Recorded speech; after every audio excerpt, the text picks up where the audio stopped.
हमारे शो में। राजेश, आपका बहुत बहुत स्वागत है 18 आवर स्वदेश पे। सबसे पहले तो एक बार बाजार पे अपना नजरिया बताइए। निफ्टी, बैंक निफ्टी दोनों में ही निचले स्तरों से अच्छी रिकवरी, और अब देखिए ये पूरा हफ्ता जो है इंटरेस्टिंग इसलिए भी है क्योंकि ये मंथली एक्सपायरी का हफ्ता है।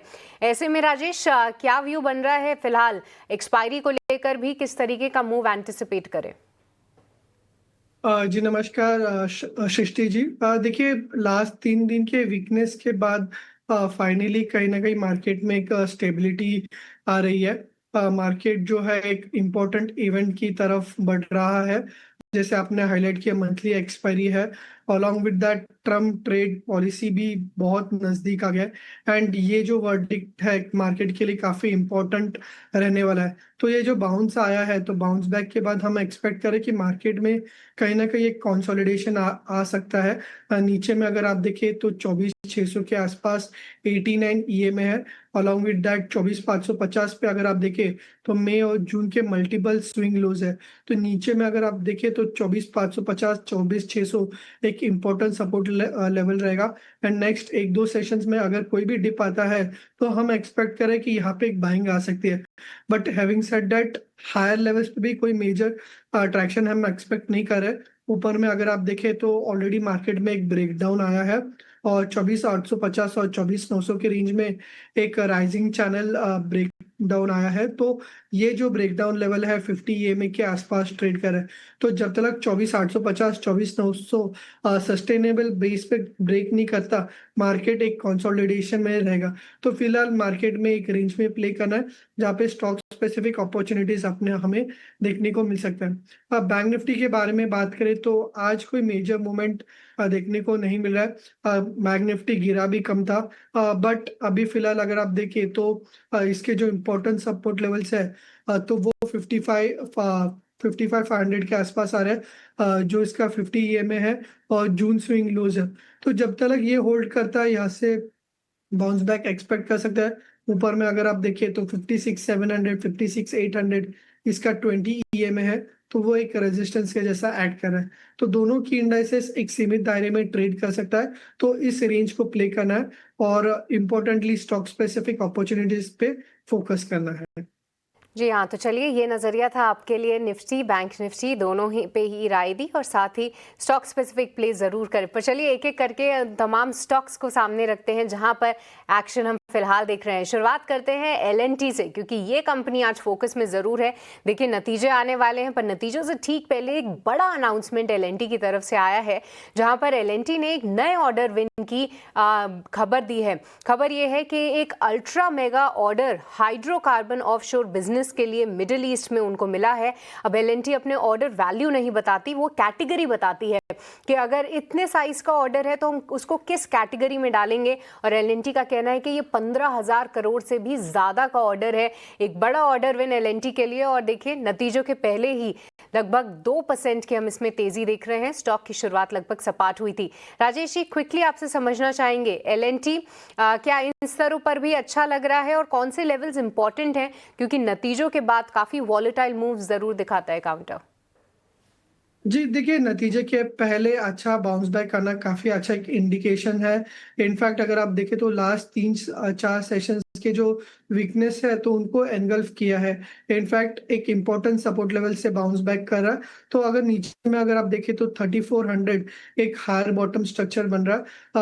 अप्रैल और मई मंथ में जो रैली आया था तो उसके की रिट्रेसमेंट से बाउंस कर रहा है। 3400 एक इम्पोर्टेंट स्तर रहेगा, एंड अगर ये बाउंस बैक कंटिन्यू रहता है तो स्टॉक यहाँ से 3600 लेवल्स भी एक्सपेक्ट कर सकते हो। तो बायस पॉजिटिव रखे 3400 के स्टॉप लॉस के साथ, एंड ऊपर में 3600 के टारगेट्स एक्सपेक्ट कर सकते हैं।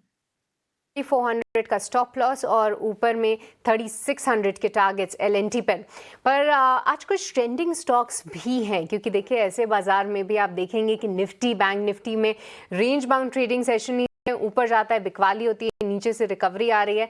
पर कुछ एक सेक्टर्स में एक अच्छा मूव है। टाटा केमिकल्स की बात करते हैं, यहाँ पर नतीजे जो हैं इस बार काफ़ी अच्छे थे। कंपनी का ये भी कहना था कि एक ये टर्न अराउंड क्वार्टर रहा है उनके लिए, और साथ ही आगे के लिए जो आउटलुक है और स्पेशली सेकेंड हाफ के लिए आउटलुक उन्होंने काफ़ी अच्छा दिया।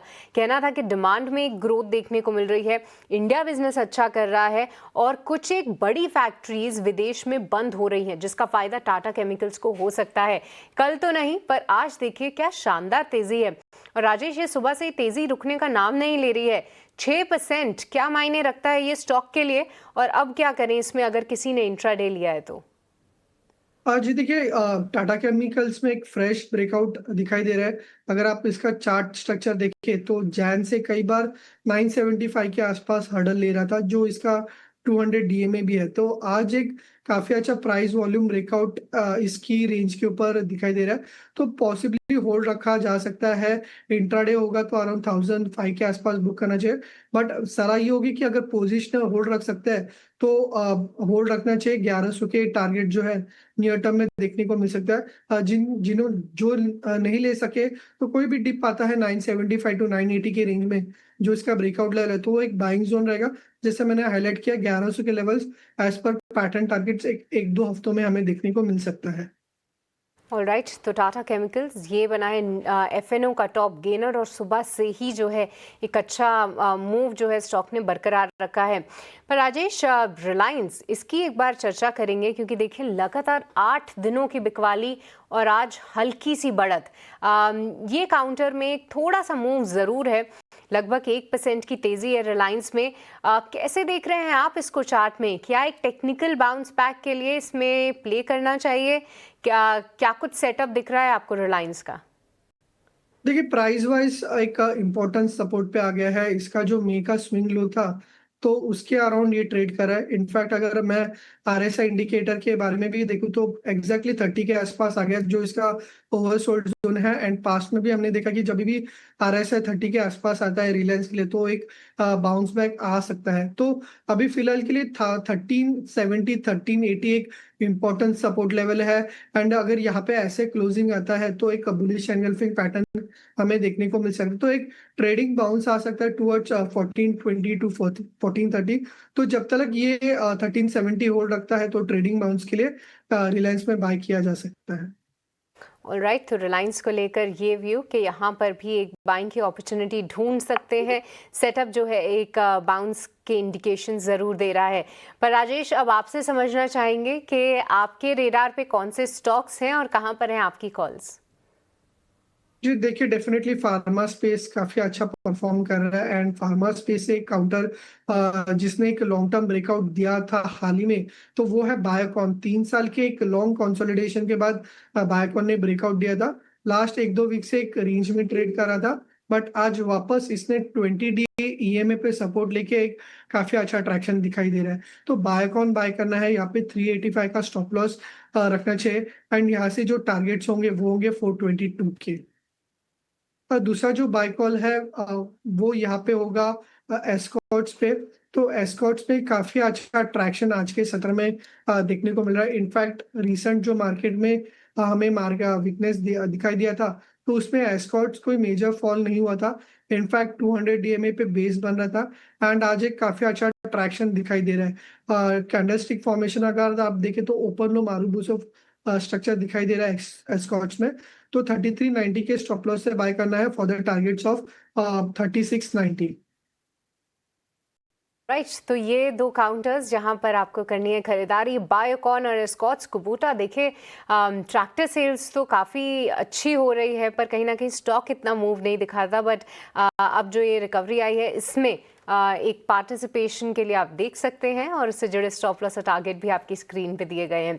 पर चलिए इसी के साथ वक्त तो चला एक छोटे से ब्रेक का, आप कहीं मत जाएगा। ब्रेक के उस पार तमाम स्टॉक्स और सेक्टर्स पर चर्चा जारी रहेगी।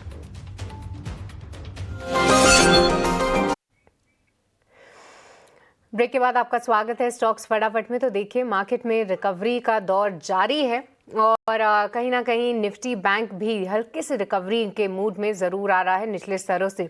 पर आइए अब आपको बताते हैं कि ऑप्शन में आपकी क्या होनी चाहिए कमाई की रणनीति, और रुक करेंगे हमारे अगले सेगमेंट ऑप्शंस के चैंपियन का।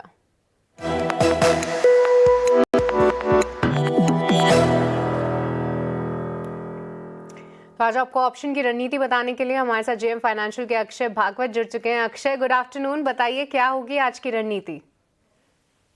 Good afternoon. ऑप्शंस के चैंपियन के लिए एफएमसीजी पैक से डाबर चुना है। तो ओवरऑल बहुत ही बढ़िया टेक्निकल चार्ट स्ट्रक्चर है डाबर का, और अगर आप कल का ट्रेडिंग सत्र में देखें तो बहुत ही बढ़िया रिकवरी उसने इंट्राडे पे करी थी। आज थोड़ा सा डल है, ओवरऑल टेक्निकल सेटअप हमें हिंट कर रहा है कि स्टॉक वापस 540 तक जा सकता है। ये जो रणनीति बनानी है आपको अगस्त महीने में बनानी है, तो कॉल बाय करनी है 520 स्ट्राइक की, जो करीबन 12 रुपए के आसपास चल रहा है। तो इसे आप बाय करेंगे और पॉजिटिव व्यू एक्सपेक्टेड लाइंस पे चलता है तो फर्स्ट टारगेट आपका बनेगा करीबन 21 का, और एक्सटेंडेड टारगेट आप इसमें बना सकते हैं 27 का ऑप्शन प्रीमियम पे। आप 8 रुपए का स्टॉप लॉस इस ट्रेड में बिठाइए, तो एक मॉनेटरी टर्म्स में इसको मैं प्रॉफिट गिनूं तो अराउंड 9,500 का प्रॉफिट पोटेंशियल अब टारगेट करके चले, और रिस्क या स्टॉप लॉस बना के चले 5,200 रुपए का। ऑलराइट, तो डाबर यहाँ पर आप कॉल ऑप्शन के जरिए ट्रेड कर सकते हैं और उससे जुड़े स्टॉप लॉस और टारगेट भी आपकी स्क्रीन पे दिए गए हैं। बहुत बहुत शुक्रिया अक्षय आज ये रणनीति बताने के लिए। पर हम अपने दर्शकों को ये भी बता दें कि 10 में से 9 लोगों को एफएनओ सेगमेंट में नुकसान ही होता है, और ऑन एन एवरेज नुकसान है वो 1 लाख रुपए का होता है। तो इसको सोच कर ही आप इसमें ट्रेड ले, अगर आप इसमें एक ट्रेड ले रहे हैं तो। पर चलिए अब फिर से इतने कुछ खास नहीं आए, और मार्जिन्स में काफ़ी बड़ा प्रेशर देखने को मिला, और इसके चलते स्टॉक सुबह से ही पिटाई का शिकार हो रहा है। कैसे देख रहे हैं आप इसको चार्ट्स पे, क्योंकि हाल फिलहाल जितने भी डिफेंस काउंटर्स हैं उनकी जमकर पिटाई हो रही है। जी देखिए, मॉर्निंग में काफी ज्यादा वीकनेस थी, but as compare to that lower level से बाइंग दिखाई दे रही है। बट अभी भी व्यू ये है कि एक डेड कैट बाउंस है। हायर लेवल्स पे स्टॉक कंटिन्यूसली स्ट्रगल करता रहेगा। ऊपर में अगर आप देखें तो 2850 एक ब्रेकडाउन लेवल है, तो कोई भी बाउंस आता है तो 2850 के आसपास सेलिंग देखने को मिल सकती है। ऑन द लोअर साइड अगर आप देखें तो नीचे में अगर कोई इंपॉर्टेंट सपोर्ट रहेगा तो वो होगा अराउंड 2500 के आसपास, जो उसका 200 डीएमए है। एंड हम देख रहे हैं कि अप्रैल मंथ से जो भी डिप आ रहा है 200 डीएमए के आसपास, तो वहां पे स्टॉक जो है सपोर्ट ले रहे हैं। तो नेक्स्ट सपोर्ट रहेगा 2500 के आसपास, but on the having said that 2850 के आसपास काफी स्टिफ रेजिस्टेंस है, तो कोई भी बाउंस आता है तो वहां पे स्टॉक स्ट्रगल कर सकता है। ऑलराइट, तो मस्कान डॉक थोड़ा सा स्ट्रगल कर सकता है ऊपरी स्तरों पे ये स्टॉक। ये राय आती हुई फिलहाल राजेश की तरफ से। पर इसी के साथ राजेश, आपको बहुत बहुत शुक्रिया करना चाहेंगे, आज आपने समय निकाला, तमाम स्टॉक्स और सेक्टर्स पर हमसे चर्चा भी की। पर इस शो को यहीं पे समाप्त करने का वक्त हो चला है। आप कहीं मत जाइएगा, क्योंकि ब्रेक के उस पार क्लोजिंग कॉल्स मार्केट के पूरे एक्शन को लेकर आगे बढ़ेगा, बस इस छोटे से ब्रेक के बाद। नमस्कार।